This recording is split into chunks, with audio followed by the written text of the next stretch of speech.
राघव ने प्रशंसा में आह भरी। हुमायूं मंडप में वाकई बहुत ज्यादा धन संपत्ति थी।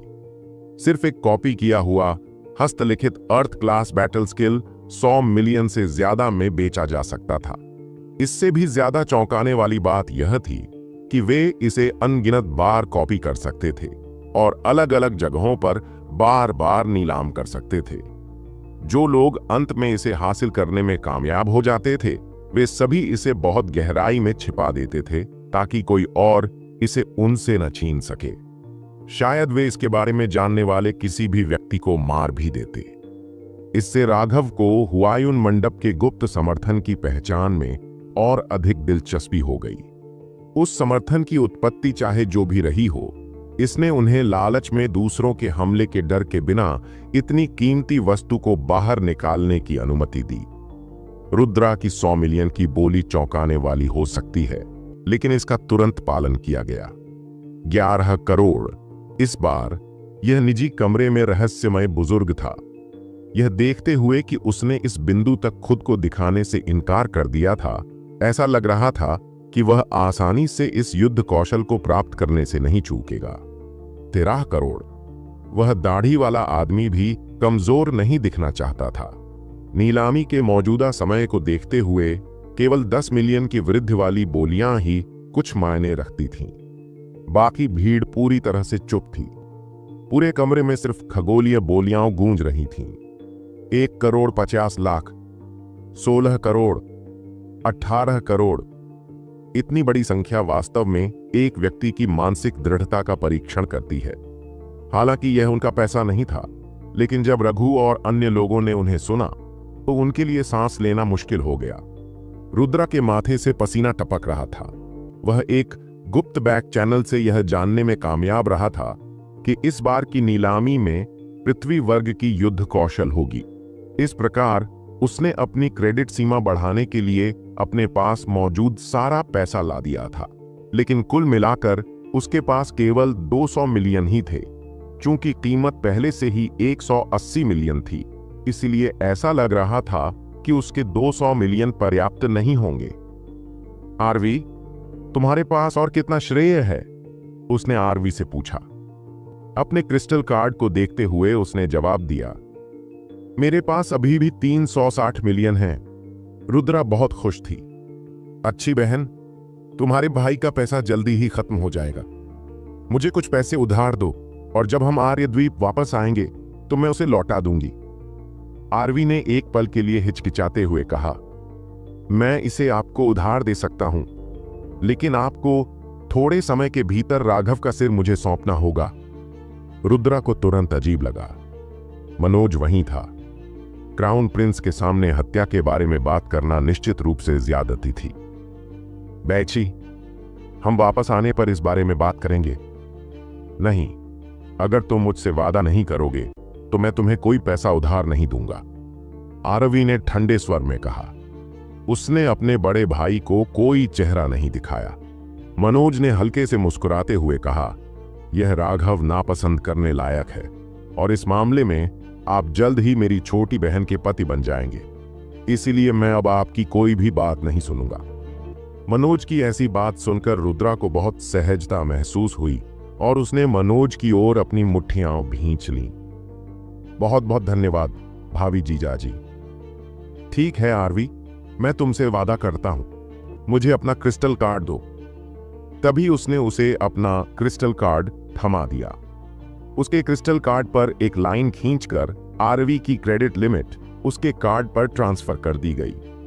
अब उसके पास 500 मिलियन से ज्यादा का क्रेडिट था। 30 करोड़।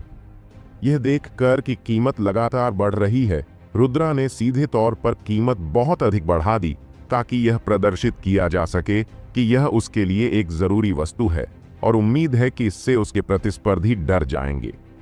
उस उच्च कीमत के बाद अन्य लोग कुछ हद तक चुप हो गए।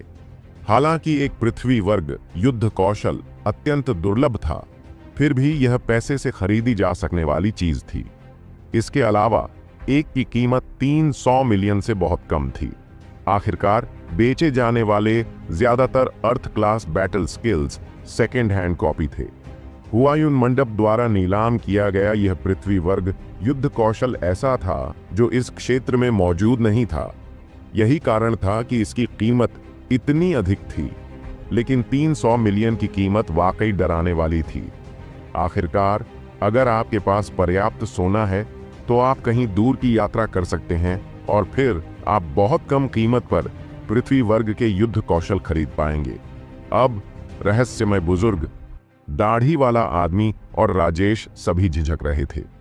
राजकुमार रुद्रा ने 300 मिलियन की बोली लगाई। क्या कोई उच्च बोली है? 300 मिलियन एक बार जा रहे हैं, 300 मिलियन 2 बार जा रहे हैं। सरोजनी की आवाज थोड़ी उत्साहित थी क्योंकि उसने समय गिनना शुरू कर दिया था। इस नीलामी से होने वाला मुनाफा पहले ही उसकी उम्मीदों से ज्यादा हो चुका था। यह खास तौर पर इस अर्थ क्लास बैटल स्किल के मामले में था। 300 मिलियन की बोली उसके लिए बेहद रोमांचक थी। इस युद्ध कौशल के लिए अधिकतम कीमत 300 मिलियन होनी चाहिए। इस प्रकार उसने उल्टी गिनती शुरू करने का निर्णय लिया। 40 करोड़। किसी को भी यह उम्मीद नहीं थी कि अचानक एक सुस्त आवाज गूंजेगी।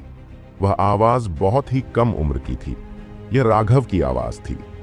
पूरी भीड़ अचंभित थी और यहां तक कि सरोजिनी भी हैरान था। अभी वह कुछ प्रतिक्रिया भी नहीं कर पाई थी कि उसके कान की छोटी सी बाली हिल गई। वह तुरंत संभल गई और मुस्कुराई। वह कमीना। रुद्रा गुस्से से भर गया। जैसे ही वह पृथ्वी वर्ग युद्ध कौशल प्राप्त करने वाला था, राघव ने अचानक हस्तक्षेप किया। राघव, मुझे नहीं लगता कि तुम्हारे जैसे कमीने के पास इतना पैसा है। तुम बस मुसीबत ढूंढ रहे हो। रुद्रा ने गुस्से से चिल्लाया।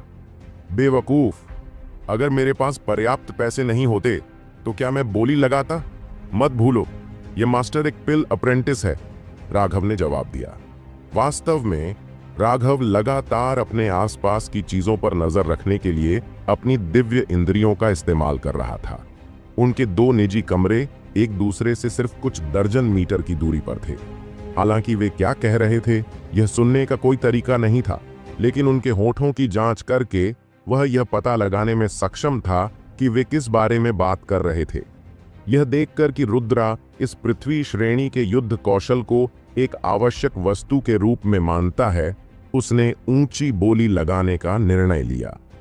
हालांकि वह बाहर से तो सहज दिख रहा था, लेकिन अंदर से वह अभी भी बहुत घबराया हुआ था। अगर उसने रुद्रा को डरा दिया तो उसे ही अंतिम बिल चुकाना पड़ेगा। 400 मिलियन ऐसी चीज थी जिसे एक साधारण पिल अप्रेंटिस वापस नहीं कर पाएगा, भले ही वह अपनी पूरी जिंदगी रिफाइनिंग में लगा दे। लेकिन यह याद करते हुए कि कैसे आरवी ने उसके साथ हस्तक्षेप किया था और उसे स्टारफ्यूजिंग ग्रास प्राप्त करने के लिए 20 मिलियन का भुगतान करने के लिए मजबूर किया था, उसके लिए बदला लिए बिना इसे जाने देना निराशाजनक होगा। 500 मिलियन! अगर हिम्मत है तो फिर से बोली लगाने की कोशिश करो, रुद्रा ने गुस्से से दहाड़ते हुए कहा। वह गुस्से से पागल होने वाला था। उसे बिल्कुल भी अंदाजा नहीं था कि राघव ने इतना पैसा कैसे हासिल किया। लेकिन हुआयून मंडप के नियमों के अनुसार यदि कोई व्यक्ति अपने क्रिस्टल कार्ड की सीमा से अधिक बोली लगाता है तो उसे उपद्रवी माना जाएगा और नीलामी से बाहर निकाल दिया जाएगा। यह देखकर कि राघव के बोली लगाने के बाद भी कुछ नहीं हुआ, उसका एकमात्र निष्कर्ष यह था कि राघव के पास वास्तव में इतना पैसा था। रुद्रा की क्रोधित दहाड़ पूरे कमरे में जानवर की चीख की तरह गूंज उठी, जिससे लोगों के कान के पर्दे हिल गए। इतना उत्साहित मत होइए, मेरे कार्ड में सिर्फ थोड़ा सा बचा था। अगर आपने सिर्फ 10,000 जोड़ दिए होते तो आप जीत जाते। मैं शायद ही कभी किसी की प्रशंसा करता हूं, लेकिन मैं निश्चित रूप से राजकुमार रुद्रा की प्रशंसा करता हूं। 100 मिलियन को सिर्फ 10,000 के रूप में इस्तेमाल करना, आप वाकई कमाल के हैं। राघव की आवाज प्रशंसा से भरी थी, लेकिन रुद्रा के कानों में यह सबसे दुर्भावनापूर्ण ताना में बदल गया। आप! इस तीव्र क्रोध के कारण रुद्रा को अचानक खून की उल्टी होने लगी। उसके निजी कमरे से चौंक कर रोने की आवाजें आने लगीं। भीड़ का चेहरा अब कुछ अजीब सा हो गया था। एक पल के लिए तो किसी को समझ ही नहीं आया कि राघव सच बोल रहा था या फिर उसने जानबूझकर रुद्रा को भड़काया था। चूंकि कोई और बोली नहीं लगा रहा है, इसलिए बधाई हो राजकुमार रुद्रा, पृथ्वी वर्ग युद्ध कौशल आपका है। सरोजिनी ने उल्टी गिनती छोड़ दी, क्योंकि वह निश्चित थी कि कोई भी रुद्रा जितना मूर्ख नहीं होगा। यह देखकर कि पृथ्वी वर्ग युद्ध कौशल पहले ही नीलाम हो चुका है, सभी लोग उठकर जाने की तैयारी करने लगे। लेकिन ठीक इसी समय सरोजिनी की आकर्षक हंसी गूंज उठी। अतीत में नीलामी पृथ्वी वर्ग युद्ध कौशल के साथ समाप्त होती थी, लेकिन इस वर्ष हमारे पास अंत के लिए एक और भी असामान्य वस्तु है। सभी लोग चौंक गए। पृथ्वी वर्ग के युद्ध कौशल से ज्यादा कीमती क्या हो सकता है? वे सभी जल्दी से वापस बैठ गए और मंच को ध्यान से देखने लगे। राघव मुस्कुराया। हे, एक अच्छा शो शुरू होने वाला था। सरोजिनी ने अपना हथौड़ा पटका। उसके पीछे का लाल पर्दा धीरे धीरे खुला और एक जेड मंच दिखाई दिया। वह जेड प्लेटफॉर्म बहुत चमक रहा था। वास्तव में वह अत्यंत दुर्लभ लैंटियन जेड से बना था। फीनिक्स क्राई साम्राज्य में लैंटियन जेड असाधारण रूप से दुर्लभ था। केवल अत्यंत उच्च स्थिति वाले लोग ही अपनी भव्यता को प्रदर्शित करने के लिए लैंटियन जेड को सहायक वस्तु के रूप में पहन सकते थे। लेकिन अब उन्होंने देखा कि इससे एक पूरा प्लेटफॉर्म बनाया गया है। अकेले उस प्लेटफॉर्म की कीमत ही लाखों में होगी। उस उत्तम सफेद जेड टेबल के ऊपर एक सुनहरा कढ़ाईदार केस रखा था, जिसने तुरंत ही सबका ध्यान अपनी ओर आकर्षित कर लिया। राघव उनकी शानदार कार्यप्रणाली पर प्रशंसा महसूस किए बिना नहीं रह सका। हुआयुन मंडप ने वास्तव में एक ही वस्तु को दिखाने के लिए लाखों की कीमत वाली मेज का इस्तेमाल किया।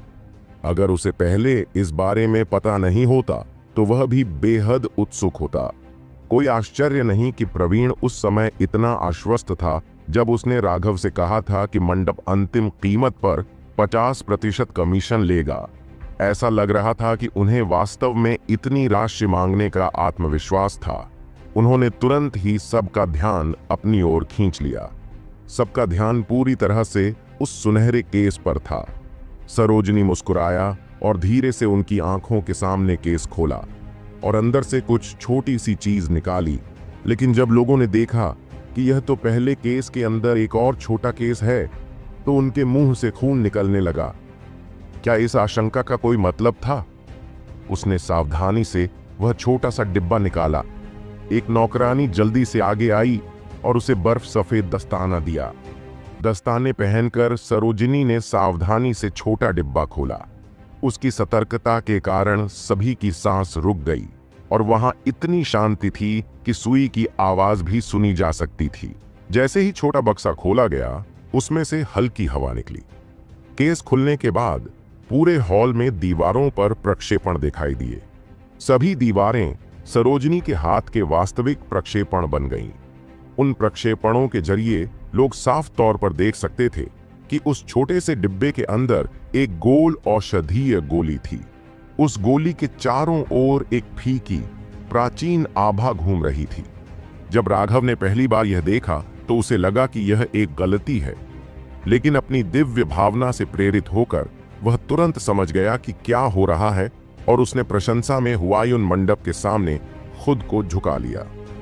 यह औषधीय गोली कुछ ऐसी है जिसे साहसी लोगों के एक छोटे समूह ने बड़े खतरे से बचने के बाद एक प्राचीन गुफा में पाया था। लेकिन उस गुफा में कई जाल थे और सिर्फ इस औषधीय गोली के लिए उनके 10 लोगों के समूह को लगभग खत्म कर दिया गया था। उनमें से केवल 2 ही जीवित बच पाए। जहां तक 2 बचे लोगों की बात है, उनमें से एक की कुछ ही समय बाद मौत हो गई। ऐसी दुखद कहानी वाकई दुखद है और हर साहसी व्यक्ति सम्मान का पात्र है। उन्होंने उस बेहद अनजान क्षेत्र की खोज करने के लिए अपनी जान जोखिम में डाल दी। वे सच्चे योद्धा हैं। सरोजिनी की आवाज कुछ दबी हुई थी। उसकी आंखें लाल थीं और आंसू बह रहे थे। राघव चाय पी रहा था जब उसने यह देखा। वह सदमे में लगभग चाय थूकने ही वाला था। क्या उसकी यह हरकत थोड़ी ज्यादा नहीं थी? ये वही दवाई थी जो उसने उन्हें दी थी। बेशक राघव ने उन्हें बार बार चेतावनी दी थी कि वे इस गोली की असली उत्पत्ति के बारे में न बताएं। अगर उन्होंने ऐसा किया तो वह इसे नहीं बेचेगा। और अब ऐसा लग रहा था कि हुआयुन मंडप ने वाकई अपनी बात रखी थी। उन्होंने वास्तव में ऐसी कहानी घड़ी थी और औषधीय गोली की बाहरी परत में कुछ किया था। अब औषधीय गोली बेहद प्राचीन लग रही थी और उनकी तकनीक इतनी सटीक थी कि राघव भी यह नहीं बता पाया कि यह नकली है। हुआयून मंडप में वास्तव में कई विशेषज्ञ थे। यह औषधीय गोली क्या है? वहां उपस्थित सभी लोग अपने आप में शक्तिशाली व्यक्ति थे। स्वाभाविक रूप से उन्हें कुछ साहसी लोगों की मृत्यु की परवाह नहीं होगी। वे इस चीज की कीमत और प्रभाव के बारे में जानना चाहते थे। सरोजिनी ने अपनी आंखें पोंछीं। कौन जानता था कि वह वास्तव में रो रही थी या नहीं, लेकिन वह जल्दी से सामान्य हो गई और बोली, यह औषधीय गोली प्राचीन काल की गोली है। एक प्राचीन गोली? वहां मौजूद हर कोई बेहद हैरान था। वे प्राचीन गोलियां जरूरी नहीं कि प्राचीन युग में परिष्कृत औषधीय गोलियां थीं, बल्कि अधिक सटीक रूप से वे प्राचीन काल से चली आ रही गोलियों के फार्मूले से बनी थीं। ऐसी अधिकांश प्राचीन गोलियां पहले ही लुप्त हो चुकी थीं, फिर भी वे कीमियागरों के लिए बेहद आकर्षक थीं। यदि कोई कीमियागर औषधीय गोली का उपयोग गोली के फार्मूले को निकालने के लिए कर सके, तो यह खोई हुई विरासत की एक नई शुरुआत के बराबर होगा और उस कीमियागर का नाम पूरे देश में गूंजेगा। हालांकि यह एक प्राचीन गोली है, लेकिन इसकी आयु निश्चित रूप से 100 साल से अधिक नहीं है। सभी को पता होना चाहिए कि एक औषधीय गोली का प्रभाव और शक्ति तब तक कम नहीं होगी जब तक कि यह 200 साल से कम पुरानी न हो। इसलिए इस औषधीय गोली का प्रभाव अभी भी 100% होगा। सरोजिनी ने आगे कहा। सरोजिनी, हमें सस्पेंस में मत रखो। हमें औषधीय गोली का नाम बताओ और हमें उसका असर भी बताओ। यह देखकर कि सरोजिनी ने अभी भी उन्हें महत्वपूर्ण हिस्सा बताने से इनकार कर दिया, आखिरकार किसी का धैर्य जवाब दे गया। यह देखकर कि सभी पर्याप्त रूप से मोहित हो गए हैं, सरोजिनी मुस्कुराए और कहा, यह औषधीय गोली हमारे मूल्यांकनकर्ता गुरु के पास से गुजरी है। इसका नाम मांस की हड्डी की बहाली की गोली है। अब जब आपने इसका नाम सुना है तो मुझे यकीन है कि सभी को पता होना चाहिए कि इसका क्या प्रभाव है। इसके तुरंत बाद नाराजगी की आहें निकलने लगी। क्या बस इतना सा असर? एक उपचार गोली? क्या यह बहुत साधारण नहीं है? सरोजिनी को उनकी उलझन नजर नहीं आई। उन्होंने आगे कहा, मुझे यकीन है कि हर कोई मेरे हुआयून मंडप की प्रतिष्ठा को जानता है। हम स्वाभाविक रूप से खुद का मजाक नहीं उड़ाएंगे। अगर यह मांस हड्डी बहाली की गोली वास्तव में मूल्यवान नहीं होती तो हम इसे अंतिम और सबसे कीमती वस्तु के रूप में नहीं लाते। यह सुनकर भीड़ शांत हो गई। वह गलत नहीं थी। हुआयून मंडप निश्चित रूप से अपने ब्रांड का अनादर नहीं करेगा। तो क्या इसका मतलब यह था कि औषधीय गोली का कोई विशेष उपयोग था? अगर मैं इतना साहसी हो सकता तो मैं औषधीय गोली के प्रभाव को देखने के लिए एक रक्त संक्षेपण विशेषज्ञ को मंच पर आमंत्रित करना चाहता। सरोजिनी ने भीड़ को देखकर मुस्कुराया। मैं जाऊंगा। सरोजिनी का आकर्षण तो जाहिर सी बात है। 30 साल का एक आदमी तुरंत आगे आ गया। सभी को यह अजीब लगा। हुआयून मंडप की पिछली सभी नीलामी में ऐसा लगा कि यह पहली बार था जब किसी को नीलामी मंच पर आमंत्रित किया गया था। वह आदमी स्टेज पर चला गया। सरोजिनी के साथ उसकी निकटता और उसकी छाती के खुलेपन के कारण वह उसे घूरने से खुद को नहीं रोक सका। सरोजिनी ने हल्के से मुस्कुराकर इस बात की परवाह नहीं की। उसने मजाकिया अंदाज में पूछा, क्या मास्टर दर्द से डरते हैं? अरे मजाक मत करो। मैं रोहित इतने सालों से जमीन पर घूमता रहा हूं। मुझसे यह पूछना अपमानजनक है। वह आदमी अब थोड़ा उदास था। राघव अपने निजी कमरे में इस पर हंसे। रोहित? रोहित? उसका नाम वास्तव में उपयुक्त था, क्योंकि एक त्रासदी उसके साथ घटने वाली थी। उस स्थिति में सरोजिनी पहले ही माफी मांग लेगा। अचानक एक ठंडी रोशनी चमकी। सरोजिनी के हाथ में एक तलवार दिखाई दी और उसने प्रतिक्रिया करने से पहले ही उसे बहुत तेजी से काट दिया। सभी की हैरान आंखों के सामने खून फैल गया। रोहित का हाथ कोहनी से सरोजिनी ने काट दिया था। आप? उस आदमी को अपना बचाव करने का भी समय नहीं मिला था। उसका एक हाथ कटा हुआ था और वह गुस्से में कुछ कहने ही वाला था कि तभी एक तलवार उसके गले पर रख दी गई और उसे काट दिया गया। हर कोई पूरी तरह से हैरान था। सरोजिनी हमेशा से ही इतनी कमजोर और नाजुक हरकतें करती रही थीं, और फिर भी उसका हमला अभी अभी असाधारण रूप से सहज था। वह निश्चित रूप से एक विशेषज्ञ थी। सर ने पहले ही कहा है कि उन्हें दर्द से डर नहीं लगता। यह लो, यह लो। सरोजिनी ने उसे मांस की हड्डी ठीक करने वाली गोली थमा दी। रोहित बुरी तरह डर गया। उसने बिना सोचे समझे गोली निगल ली। क्या? जैसे ही उसने उसे निगला, चौंक कर चीखें निकलने लगीं। लगभग सभी लोग उसे बेहतर तरीके से देखने के लिए खड़े हो गए। तभी रोहित को एहसास हुआ कि कुछ हो रहा है। अपनी बांह को देखते हुए वह यह देखकर हैरान रह गया कि वह चमत्कारिक रूप से वापस बढ़ रही है। अगर बत्ती जलाने में जितना समय लगता है, उतने समय में ही उसका हाथ पूरी तरह से वापस उग आया। अपनी उंगलियों को मोड़ते हुए वह यह देखकर हैरान रह गया कि वह पूरी तरह से ठीक है और उसे किसी तरह की अपरिचितता का एहसास भी नहीं हो रहा है। वह पूरी तरह से सदमे में था। अगर खून से सना मंच और जमीन पर पड़ा उसका कटा हुआ हाथ न होता तो उसे लगता कि उसे भ्रम हो रहा है। अरे, तुम इतनी कीमती औषधीय गोली को ऐसे कैसे बर्बाद कर सकते हो? एक बूढ़ा आदमी गुस्से से हाँफता हुआ खड़ा हो गया था। सरोजिनी को कोसते हुए उसकी आंखें लगभग आग उगल रही थीं। दूसरे लोग भी उससे सहमत थे। वह औषधीय गोली वस्तुतः एक दिव्य गोली थी। उसका इस तरह गायब हो जाना सभी को क्रोधित कर रहा था। सरोजिनी, क्या आप हमारे साथ खेलने की कोशिश कर रही हैं? हमें स्पष्टीकरण दीजिए। कुछ लोग अपना गुस्सा रोक नहीं पाए। रोहित के लिए वह बेसुध होकर अपनी सीट पर वापस लौट आया। अभी भी उसे यकीन नहीं हो रहा था कि अभी क्या हुआ था। कभी कभी वह अपना हाथ बार बार रगड़ता था।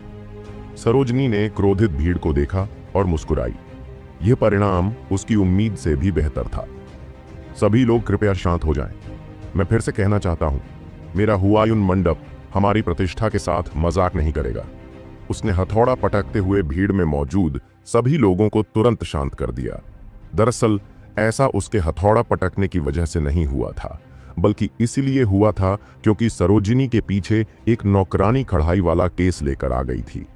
सबको कुल मिलाकर हमारे पास 2 ऐसी मांस हड्डी बहाली गोलियां थीं, लेकिन सभी को पता होना चाहिए कि ऐसा चौंकाने वाला प्रभाव कुछ ऐसा है जिस पर कोई भी विश्वास नहीं करेगा, भले ही मैंने आपको बताया हो।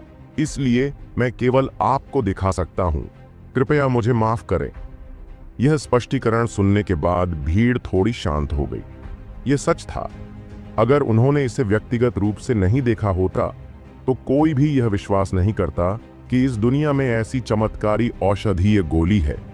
इसके प्रभाव को व्यक्तिगत रूप से देखने के बाद भी अभी भी कई लोग थे जो अपनी आंखों पर विश्वास करने की हिम्मत नहीं कर पाए। कई लोग रोहित के पास भी गए ताकि उसकी बांह की जांच कर सकें, लेकिन वह बांह स्पष्ट रूप से एक नई बांह थी जो पुनर्जीवित हो गई थी। ये किसी भी तरह से नकली नहीं थी। इसके अलावा हुआयुन पैवेलियन की प्रतिष्ठा के कारण उनके लिए नकली दवा बेचने जैसा कुछ करना संभव नहीं था, लेकिन वह गोली बहुत ही चौंकाने वाली थी।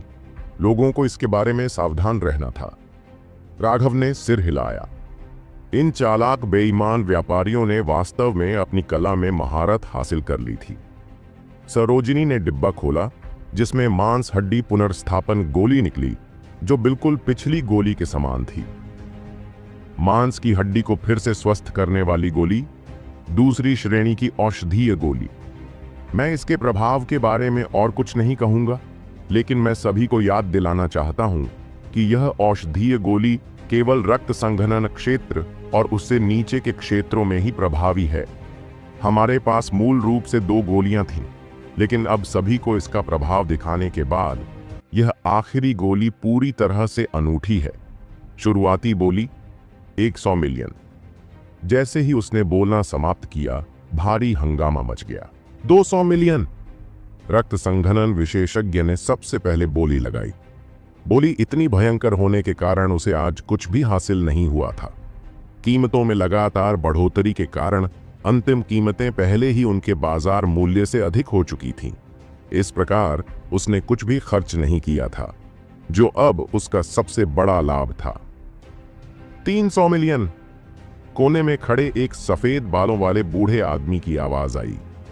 उस बूढ़े आदमी ने पूरे समय कभी बोली नहीं लगाई थी, लेकिन जैसे ही उसने बात की, सभी ने उसे तुरंत पहचान लिया। क्या यह तुओजी साम्राज्य का ग्रैंड मास्टर कीमियागर राकेश नहीं है? यद्यपि तुओजी साम्राज्य फीनिक्स क्राई साम्राज्य जितना बड़ा नहीं था और इसमें कोई कीमियागर संघ नहीं था, फिर भी इसका अपना कीमिया हॉल था। अगर किसी देश के पास औषधीय गोलियों या सैन्य हथियारों का सहारा नहीं है तो वह अंततः नष्ट हो जाएगा, और सैन्य हथियार दूसरे स्थान पर आते हैं। आखिरकार लोहे की कभी कमी नहीं होती।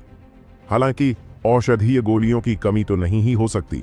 वह कीमियागर राकेश मूलतः तुओजी साम्राज्य का स्वामी था। उसका दर्जा उनके सम्राट से भी बड़ा था। इसके अलावा कोई रास्ता नहीं था। एक कीमियागर के समर्थन के बिना तुओजी साम्राज्य जल्द ही या बाद में बड़े पड़ोसियों में से एक द्वारा निगल लिया जाएगा। यही कारण था कि जैसे ही राकेश ने बोली लगाई, बहुत से लोग डर गए। ऐसा इसलिए था क्योंकि वह सम्राट के बराबर था। उसके पास अविश्वसनीय वित्तीय संसाधन थे। उसने पहले कभी बोली नहीं लगाई थी क्योंकि उसने ऐसा कुछ नहीं देखा था जिसमें उसकी रुचि हो। उसके जैसा व्यक्ति आसानी से कोई कदम नहीं उठाता, लेकिन एक बार उसने ऐसा किया तो जीत पक्की हो गई। एक साधारण द्वितीय श्रेणी की मध्यम श्रेणी की दवाई की गोली आमतौर पर 3 से 4 लाख में बिकती थी, लेकिन अब इसकी कीमत 1000 गुना बढ़ गई थी, जिसका मतलब था कि अब केवल कुछ ही लोग इसमें भाग ले सकते थे। ऐसा खजाना सिर्फ किस्मत से ही मिल सकता था। अगर किसी की लड़ाई के दौरान एक हाथ कट जाए तो उसकी लड़ने की क्षमता में निश्चित रूप से तेजी से गिरावट आएगी और अंततः वह मारा जाएगा। लेकिन मांस हड्डी बहाली की गोली एक जीवन रक्षक खजाने के बराबर थी। रुद्रा और आरवी को बहुत अफसोस हुआ कि उन्होंने ज्यादा पैसे तैयार नहीं किए थे और वे केवल यह देख सकते थे कि यह खजाना किसी और ने खरीद लिया है। 400 मिलियन! राजेश की विशिष्ट आवाज गूंजी। किसी को उम्मीद नहीं थी कि वह भी भाग लेंगे। 50 करोड़! राकेश ने बिना किसी हिचकिचाहट के तुरंत ऊंची बोली लगा दी। यह उनका आत्मविश्वास था। हालांकि राजेश एक कुलीन व्यक्ति थे, लेकिन उनके वित्तीय संसाधन राकेश जितने समृद्ध नहीं थे, जो एक साम्राज्य को नियंत्रित करते थे। पूरी भीड़ यह देखकर दंग रह गई कि एक मामूली मध्यम श्रेणी की दूसरी श्रेणी की औषधीय गोली वास्तव में पृथ्वी श्रेणी के युद्ध कौशल के समान मूल्य पर बेची जा रही थी। राघव को भी लगा कि उसका दिल तेजी से धड़क रहा है। ऐसा लग रहा था कि इस दुनिया ने कई गोलियों के फार्मूले खो दिए हैं। उसकी वैद्यराज यादों में मौजूद वे प्राचीन गोलियों के फार्मूले एक अंतहीन खजाने के बराबर थे। लेकिन उसे थोड़ी चिंता भी हुई। सिर्फ एक मांस हड्डी बहाली की गोली से इतना हंगामा हो सकता है। अगर दूसरों को पता चल जाए कि यह दवाई उसी ने दी है तो यह निश्चित रूप से खतरनाक होगा। शायद इस बार वह बहुत ज्यादा लापरवाह हो गया था, लेकिन चूंकि यह पहले से ही ऐसा था, इसलिए पछताना बेकार था। अब वह केवल यह आशा कर सकता था कि हुआयुन मंडप की प्रतिष्ठा इस रहस्य की रक्षा करेगी। राकेश द्वारा 500 मिलियन की बोली लगाने के बाद पूरी भीड़ चुप हो गई थी। यहां तक कि राजेश भी चुप हो गया था। 500 मिलियन एक ऐसी कीमत थी जिसे वह भी बर्बाद नहीं कर सकता था। अब जब नीलामी इस बिंदु पर पहुंच गई है तो सरोजिनी को लोगों की भावनाओं की आग को भड़काने की कोई आवश्यकता नहीं थी। इससे लोगों में केवल घृणा ही पैदा होगी। यह देखकर कि कोई और बोली नहीं लगा रहा है, सरोजिनी ने उल्टी गिनती शुरू कर दी। अंत में राकेश की ऊंची बोली ने मध्यम श्रेणी की दूसरी श्रेणी की मांस हड्डी बहाली की गोली जीत ली। सब लोग जाने की जल्दी मत करो, शो अभी खत्म नहीं हुआ है। यह देखकर कि हर कोई पहले से ही उठने की तैयारी कर रहा था, सरोजिनी मुस्कुराया और एक अन्य नौकरानी से एक जेड केस प्राप्त किया। सबके चेहरे पर अजीब से भाव थे। इस साल की नीलामी वाकई बहुत रोचक आश्चर्यों से भरी थी। यह अगला खजाना क्या था जो उस गोली से भी ज्यादा कीमती था? जेड बॉक्स खोलते ही सरोजिनी ने एक औषधीय गोली निकाली, जिसे देखकर हर कोई दंग रह गया। यह स्पष्ट रूप से पहले वाली फ्लैशबोन रिस्टोरेशन पिल जैसी ही गोली थी। क्या उन्होंने नहीं कहा था कि यह एक तरह की गोली है? क्या वे जानबूझकर उनके साथ खेल रहे थे? जब राकेश ने वह गोली देखी तो वह तुरंत उठ खड़ा हुआ। हर कोई उम्मीद कर रहा था कि वह गुस्से से आग बबूला हो जाएगा, लेकिन किसी को भी यह उम्मीद नहीं थी कि वह सिर्फ एक पल के लिए मूर्खता से उसे देखेगा और फिर हंसेगा। हाँ, अच्छा है, इस बार मैं यूं ही नहीं आया, सरोजिनी ने मुस्कुराते हुए प्रशंसापूर्वक कहा। यह वास्तव में एक कीमियागर ग्रैंडमास्टर होने के योग्य है। आप इसे दूर से ही पहचान सकते हैं। हाँ, यह भी एक मांस की हड्डी बहाली की गोली है, हालांकि यह मध्यम श्रेणी की नहीं है, इसके बजाय यह उच्च श्रेणी की है। क्या? हाँ, यह एक उच्च श्रेणी की प्राचीन गोली है। मध्यम श्रेणी की गोली केवल रक्त संघनन क्षेत्र और उससे नीचे के क्षेत्रों में उपयोगी थी, लेकिन यह कीमती उच्च श्रेणी की गोली टेंडन ट्रांसफॉर्मेशन विशेषज्ञों के लिए भी प्रभावी है, सरोजिनी ने गंभीरता से समझाया। भीड़ में तूफान आ गया। टेंडन ट्रांसफॉर्मेशन विशेषज्ञ? यह फीनिक्स क्राई साम्राज्य का चरम था। उच्च श्रेणी की मांस हड्डी बहाली की गोली। शुरुआती बोली 200 मिलियन, 400 मिलियन। सबसे पहले चिल्लाने वाला व्यक्ति वास्तव में राकेश था। इसके अलावा उसने तुरंत बोली की कीमत बढ़ा दी। स्पष्ट रूप से इसे धीरे धीरे नहीं लेना चाहता था, और यह दर्शाता था कि उसे प्राप्त करने के लिए उसका दृढ़ संकल्प था। हर कोई यह देखकर आश्चर्यचकित था कि कीमियागर कितने अमीर थे। 50 करोड़। राकेश के कुछ ही देर बाद राजेश ने बोली लगाई। हर किसी को उन दोनों के बीच प्रतिस्पर्धा देखने की उम्मीद थी। भाई मनोज, क्या आपको लगता है कि राजेश राकेश को हरा सकता है? रुद्रा ने पूछा। इस बार राजेश के लिए औषधीय गोली बहुत जरूरी है। भले ही उसे अपनी पूरी दौलत खर्च करनी पड़े, फिर भी वह बोली लगाएगा, क्राउन प्रिंस ने आह भरते हुए कहा। ऐसा क्यों? रुद्रा थोड़ा हैरान था। ऐसा नहीं लगता था कि सिर्फ एक औषधीय गोली इतनी ज्यादा पसंद की जा सकती है। भाई, रुद्रा को इस बारे में नहीं पता होना चाहिए। 1 दर्जन साल पहले राजेश ने एक प्रतिद्वंद्वी के साथ लड़ाई की और उसे हराने के प्रयास में वह अपनी एक उंगली खो बैठा। उस समय उसने अपने अभिमान के कारण उपचार लेने से इनकार कर दिया। वह उस घटना का उपयोग खुद को और अधिक कठिन साधना करने के लिए प्रेरित करने के लिए करना चाहता था।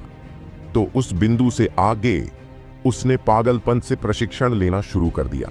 अंततः टेंडन परिवर्तन क्षेत्र में प्रवेश किया। लेकिन टेंडन परिवर्तन क्षेत्र में प्रवेश करने के बाद उसे एहसास हुआ कि टेंडन परिवर्तन क्षेत्र में प्रशिक्षण के लिए आपको अपने टेंडन को अपने मज्जा से जोड़ने के लिए उन्हें कठोर बनाना होगा। एक उंगली खोने के बाद वह एक टेंडन खो चुका था। इस प्रकार इसका उसकी साधना पर बहुत बड़ा प्रभाव पड़ा। लेकिन उसकी उंगली बहुत पहले ही कट चुकी थी, इसलिए उसे ठीक करने का कोई तरीका नहीं था। उसने कई साल साम्राज्यों में भटकते हुए बिताए हैं, लेकिन उसे ठीक करने का कोई तरीका नहीं मिला। पिछली बार उसने राकेश को इसलिए जीतने दिया क्योंकि वह सिर्फ एक मध्यम श्रेणी की मांस हड्डी बहाली की गोली थी। यह सिर्फ रक्त संघनन साधकों के लिए उपयोगी थी। अगर उसने इसका इस्तेमाल किया होता तो इससे उसके ठीक होने की संभावना बहुत कम थी। सिर्फ एक छोटे से मौके पर 500 मिलियन खर्च करना वाकई बहुत ज्यादा था, इसलिए उसने इसे जाने दिया। लेकिन अब यह उच्च श्रेणी की मांस हड्डी बहाली की गोली व्यावहारिक रूप से ईश्वर की देन है, इसलिए मैं व्यावहारिक रूप से गारंटी दे सकता हूं कि वह इसे प्राप्त करेगा। अगर वह राकेश रास्ता देने से इनकार करता है तो हे मनोज ने ठंडी हंसी में कहा और आगे नहीं बोला। लेकिन यह बहुत स्पष्ट था कि अगर राकेश ने चतुराई से काम लेने से इनकार कर दिया तो उसके लिए फीनिक्स क्राई साम्राज्य को छोड़ना बेहद मुश्किल होगा। भले ही वह किसी साम्राज्य का शासक था, लेकिन वह साम्राज्य फीनिक्स क्राई साम्राज्य के बराबर नहीं था। राजेश को अपने खजाने के लिए किसी की हत्या करने में कोई आपत्ति नहीं होगी। रुद्रा और आरवी ने सिर हिलाया। कीमियागर सभी बहुत घमंडी थे। शायद उन दोनों के बीच प्रतिस्पर्धा इस नीलामी से आगे भी जारी रहेगी। राकेश के चेहरे पर तब बदलाव आया जब उसने राजेश को उसके खिलाफ इतनी जोरदार बोली लगाते देखा। वह जानता था कि राजेश शायद इस गोली को जरूरी मानता होगा, लेकिन उसे हार मानने के लिए राजी करना असंभव था। उच्च श्रेणी की फ्लैश बोन रिस्टोरेशन पिल के साथ उसके लिए संबंधित गोली का फार्मूला पता लगाने की संभावना बहुत बढ़ जाएगी। और एक बार जब वह गोली का फार्मूला पता लगा लेगा तो उसका नाम आसमान हिला देगा। इसके अलावा कीमियागरों के पास पैसे की कमी नहीं थी। बेशक इसमें शुरुआती लोग शामिल नहीं थे जो अपनी शोधन कला में इतने असफल हो गए कि वे अक्सर खुद दिवालिया हो गए। जैसे ही राकेश फिर से बोली लगाने वाला था, राजेश की मधुर आवाज गूंजी, ग्रैंड मास्टर राकेश, ये औषधीय गोली मेरे लिए बहुत महत्वपूर्ण है, कृपया मुझे दे दीजिए। मैं इसे प्राप्त करने के बाद ग्रैंड मास्टर को इसका अध्ययन करने के लिए कई दिन भी दे सकता हूँ। सिर्फ एक छोटी सी औषधीय गोली के लिए हमारे दो साम्राज्यों के रिश्ते को नुकसान पहुंचाना वास्तव में बुद्धिमानी नहीं है। ये देखकर भीड़ सचमुच चकित हो गई। राजेश राकेश को हार मानने के लिए मजबूर करने के लिए गाजर और छड़ी दोनों का इस्तेमाल कर रहा था। ऐसा लग रहा था कि यह औषधीय गोली वास्तव में उसके लिए असाधारण रूप से महत्वपूर्ण थी। सरोजिनी का चेहरा थोड़ा बदसूरत हो गया। यह कदम स्पष्ट रूप से नीलामी को बाधित कर रहा था, लेकिन राजेश और राकेश दोनों ही उच्च दर्जे के थे और उनके ग्राहक थे। यदि वह इन दोनों को फटकार लगाती तो न केवल कुछ भी नहीं बदलता, बल्कि उनके प्रतिस्पर्धा जारी रखने की संभावनाएं भी खत्म हो जाती। इसके अलावा उन दोनों को दंडित करने से निश्चित रूप से हुआयून मंडप की प्रतिष्ठा पर नकारात्मक प्रभाव पड़ेगा। सरोजिनी को राजेश की उस स्त्री जैसी आवाज से नफरत होने लगी। राजेश मजाक कर रहा होगा। यह बूढ़ा आदमी प्रतिस्पर्धा करना चाहता है, लेकिन दुर्भाग्य से मेरे पास और पैसे नहीं हैं। राकेश हल्के से हंसा। निष्कर्ष एक उबाऊ निराशा थी। आखिर राकेश किस तरह का व्यक्ति था? अब और पैसे नहीं। यह स्पष्ट रूप से राजेश को मुंह दिखाने और एक अजीब स्थिति से बाहर निकलने का उसका तरीका था। हालांकि सरोजिनी बहुत क्रोधित थी, फिर भी उसके चेहरे पर उसकी वही शानदार मुस्कान बनी हुई थी। अब जबकि नीलामी समाप्ति के करीब थी, वह कोई बड़ा हंगामा नहीं करना चाहती थी। मास्टर राजेश ने 500 मिलियन की बोली लगाई है। क्या कोई उच्चतर बोली है? एक बार में 500 मिलियन। 500 मिलियन 2 बार जा रहे हैं। 500 मिलियन जा रहे हैं। राजेश अपने निजी कमरे में आराम कर चुका था। सरोजिनी की आवाज में बेबसी सुनकर वह ठंडी मुस्कान के साथ मुस्कुराया।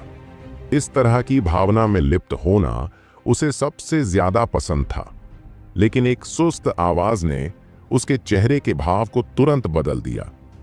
यहां तक कि उसके हाथ में रखी चाय भी गिर गई। 600 मिलियन, 600 मिलियन। वह आवाज बहुत ही युवा और आलसी थी। हर कोई अपना सिर घुमाकर उस निजी कमरे की ओर देखने लगा जहां से वह आवाज आई थी। जब उन्होंने देखा कि यह राघव का निजी कमरा था, तो कई लोगों के चेहरे पर अजीब भाव उभर आए।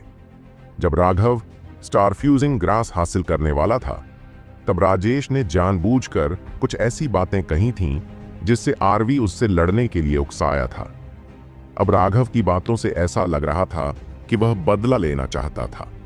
अंदर कई लोग राघव की तारीफ कर रहे थे। पूरे फेनिक्स क्राई साम्राज्य में ऐसे बहुत कम लोग थे जो राजेश से मुकाबला करने की हिम्मत कर पाते। राजेश का चेहरा काला पड़ गया। उसने उम्मीद नहीं की थी कि राघव, जो इतने समय से चुप था, अचानक उसके साथ मुसीबत मोल लेने का मौका लेगा। 700 मिलियन। लेकिन इस समय वह डर नहीं सकता था। वह औषधीय गोली ऐसी चीज थी जिसे उसे हर हाल में हासिल करना था, चाहे इसके लिए उसे कितनी भी कीमत चुकानी पड़े। अन्यथा उसकी हैसियत को देखते हुए ऐसा कोई तरीका नहीं था कि वह राकेश से विनती करने के लिए अपना चेहरा मोटा कर लेता। यह औषधीय गोली उसके लिए बस इतनी ही महत्वपूर्ण थी। राघव के चेहरे पर एक प्रसन्न मुस्कान उभरी। अब वह राजेश से बदला ले सकता था जो उसने उसके साथ कुछ समय पहले किया था। वह अंदर से तरोताजा और उज्जवल महसूस करने से खुद को रोक नहीं पाया।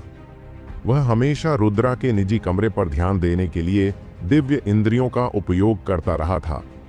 उनसे यह जानने के बाद कि राजेश इस मांस की हड्डी की बहाली की गोली को एक जरूरी चीज मानता है, अगर वह कुछ बदला लेने नहीं जाता तो वह राघव नहीं होता। हालांकि वह जानता था कि राजेश को नाराज करना नासमझी होगी, लेकिन उसने इस बारे में ज्यादा चिंता नहीं की। सबसे पहले वह अपने गुस्से को कुछ हद तक कम करना चाहता था।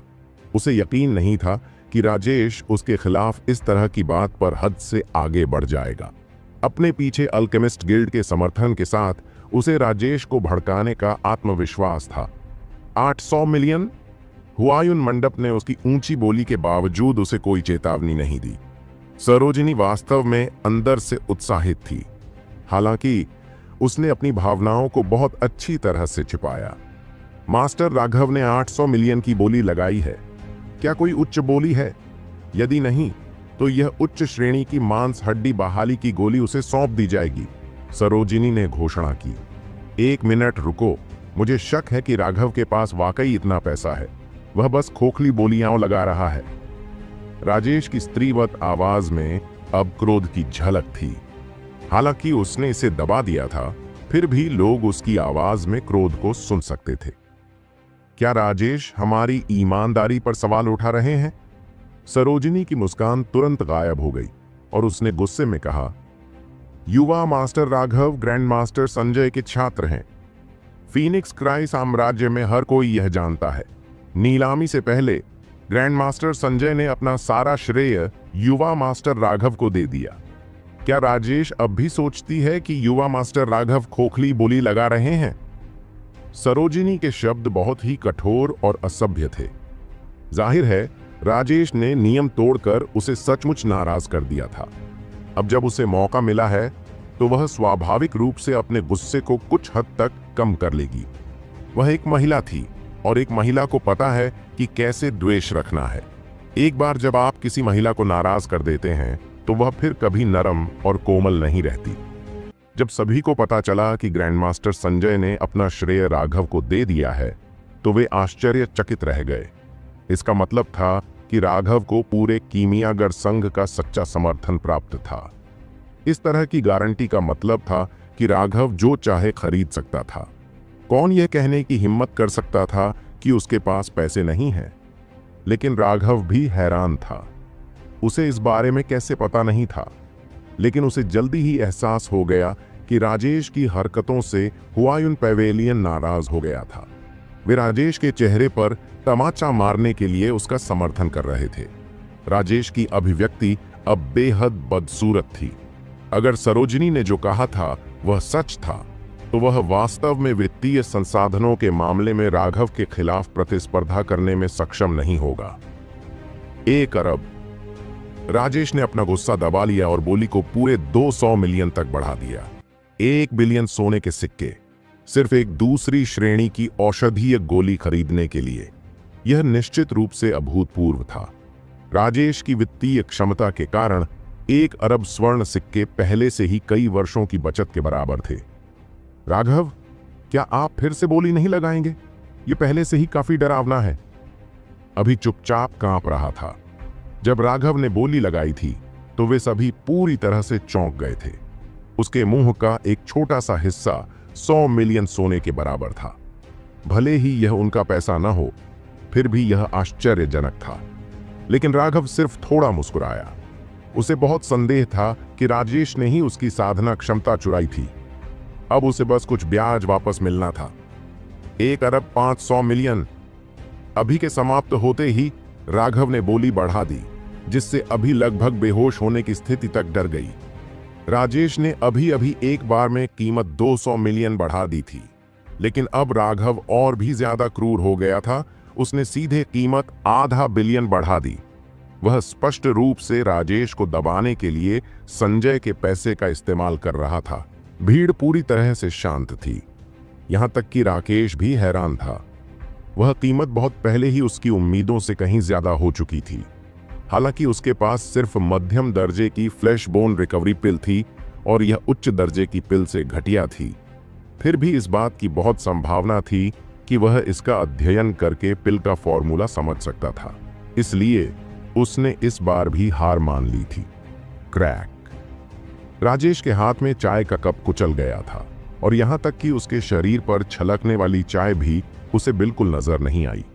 उसके माथे पर नीली नसें उभर आई थीं। अगर उसे नहीं पता होता कि हुआयून मंडप के पास एक शक्तिशाली समर्थक है तो वह पहले ही राघव को मारने के लिए निकल पड़ता।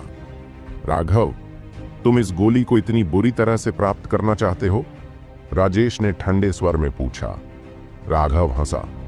वह बता सकता था कि राजेश ने ये शब्द दांतों से भीगे हुए कहे थे। दूसरे शब्दों में वह असाधारण रूप से क्रोधित था, शायद उससे भी ज्यादा क्रोधित जितना राघव तब हुआ था जब वह स्टार फ्यूजिंग ग्रास प्राप्त करने की कोशिश कर रहा था। खैर, असल में यह चीज मेरे लिए बहुत बेकार है, राघव ने उदासीनता से कहा। तो फिर तुम जानबूझकर मुझे दुश्मन बना रहे हो? राजेश गुस्से से बोला। आप इसे इस तरह से नहीं कह सकते। मेरे पास इस चीज को पाने की कई वजहें हैं। पहली वजह यह है कि यह एक प्राचीन गोली है। भले ही मुझे इसके लिए बहुत ज्यादा कीमत चुकानी पड़े, फिर भी यह इसके लायक है। अगर मैं इसे अपने शिक्षक के पास वापस ले जाऊं तो वे भी मुझे डांटेंगे नहीं, बल्कि वे मेरी तारीफ भी कर सकते हैं। दूसरा कारण यह है कि तुमने अभी अभी मुझे नाराज कर दिया। मेरा स्वभाव थोड़ा अजीब है। मैं कुछ भी सह सकता हूं, लेकिन मैं इस तरह का नुकसान नहीं सह सकता। कारण संख्या 3 यह है कि आपकी तरह ही मेरे पिता भी इस फीनिक्स क्राई साम्राज्य के 3 महान स्तंभों में से एक है। वह अपने दिन भर सीमा की रक्षा करते हुए, लगातार दुश्मनों से लड़ते हुए, वीरतापूर्ण योगदान पूरा करते हुए बिताते हैं। लेकिन मेरा परिवार कंगाल हो गया, 1 दर्जन नौकर रखने में भी असमर्थ। लेकिन आप राजेश, जो मेरे पिता के समान स्तर पर हैं, जो शाही महल में अपने दिन बिताते हैं, वास्तव में आपके पास इतना पैसा है? तो मैं उत्सुक था कि हमारे बीच कितना अंतर है। सीनियर राजेश कितने अमीर हैं, उनके पास मेरे शर्मा परिवार से कितने गुना ज्यादा पैसा है। राघव ने मुस्कुराते हुए कहा। वहां मौजूद ज्यादातर लोग फेनिक्स क्राई एम्पायर के सदस्य थे। हालांकि राघव ये बातें कहते हुए हंस रहा था, लेकिन हर कोई उसकी नाराजगी सुन सकता था। तो तुम अंत तक मेरे साथ लड़ना चाहते हो? राजेश ने हल्के से पूछा। जब उसने अपने टूटे हुए चाय के कप की ओर देखा, उसकी आंखों में हत्या का इरादा उभर रहा था। वास्तव में नहीं। शायद अगर आप फिर से कीमत बढ़ा दें तो आप जीत जाएंगे, या शायद अगर कुछ लोग चतुराई से अपनी माफी मांग लें तो मेरा शर्मा परिवार इस पर विचार करेगा और इस प्रतियोगिता से हट जाएगा, राघव ने कहा। हाँ, ठीक है। एक बाघ पिता का वास्तव में एक बाघ बेटा होता है। युवा पीढ़ी वास्तव में पुरानी पीढ़ी से आगे निकल जाती है। मैं आज हार स्वीकार करता हूं। मुझे बेशर्मी से एक आखिरी बोली लगाने की अनुमति दें।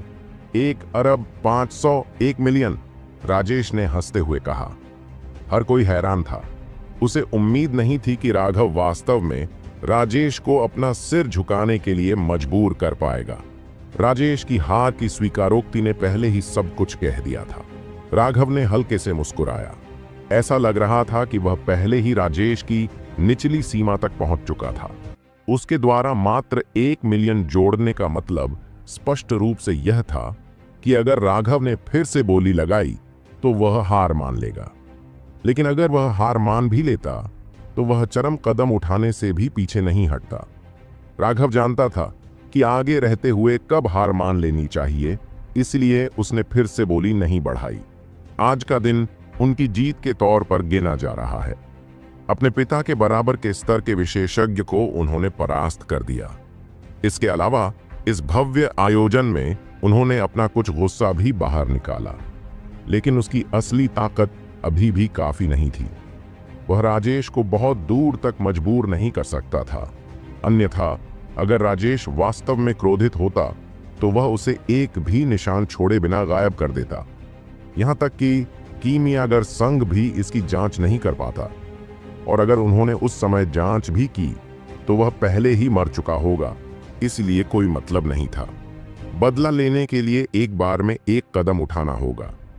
सरोजनी अपनी मुस्कुराती हुई अवस्था में लौट आई थी। यह देखकर कि कोई और प्रतिस्पर्धा नहीं कर रहा था, उसने उल्टी गिनती शुरू कर दी। अंततः राजेश की इच्छा पूरी हुई और उसे मांस हड्डी पुनर्स्थापन गोली प्राप्त हुई। अचानक कन्फेद्दी की बारिश होने लगी और संगीत बजने लगा। 1 दर्जन रंग बिरंगी युवतियां शांत से नाचने लगीं। सरोजिनी ने भाग लेने के लिए सभी को धन्यवाद दिया। इस बार हुआयून मंडप की नीलामी आखिरकार समाप्त हो गई। मेहमान धीरे धीरे जाने लगे। राघव को कोई जल्दी नहीं थी। उसने अपने निजी कमरे से बाहर निकलने से पहले तब तक इंतजार किया जब तक कि ज्यादातर भीड़ चली नहीं गई। लेकिन जैसे ही वह बाहर निकला, उसकी मुलाकात कई लोगों से हुई। वे लोग थे रुद्रा, मनोज और आरवी।